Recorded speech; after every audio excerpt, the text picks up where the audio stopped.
থলুৱা বিৰোধী নীতি কাৰ্যক আমি অসম জাতীয়বাদী যুৱ ছাত্ৰ পৰিষদে তীব্ৰ ভাষাৰে গৰিহণা জনাইছোঁ।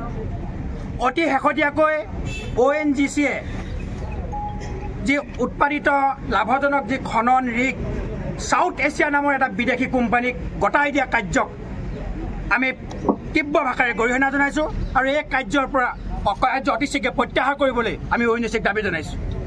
আৰু ONGCয়ে অসম বিৰোধী যি থলুৱা বিৰোধী নীতি এই নীতিৰ বিৰুদ্ধে আজি গণবিক্ষোভ কাৰ্যসূচীৰ জৰিয়তে আমি অসম জাতীয়বাদী যুৱ ছাত্ৰ পৰিষদে ONGCক ক'ব বিচাৰিছোঁ যে ONGC অতি শীঘ্ৰে এই যি বিদেশী কোম্পানীক গতাই দিব বিচৰা যি কাৰ্য এই কাৰ্য প্ৰত্যাহাৰ কৰক।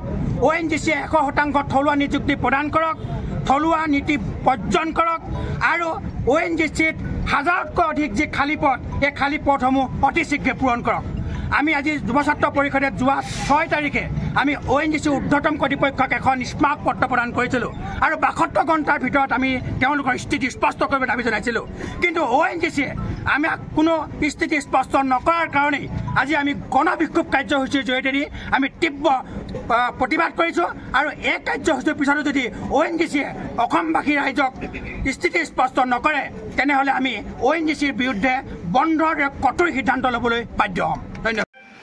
হয় দৰ্শকবৃন্দ, আমাৰ বোকাজান আছাম ভইচ চেনেলক আপোনালোকে ছাবস্ক্ৰাইব আৰু শ্বেয়াৰ কৰক যাতে আমি আৰু আগলৈ ভাল ভাল খবৰ আনিবলৈ চেষ্টা কৰিব পাৰোঁ।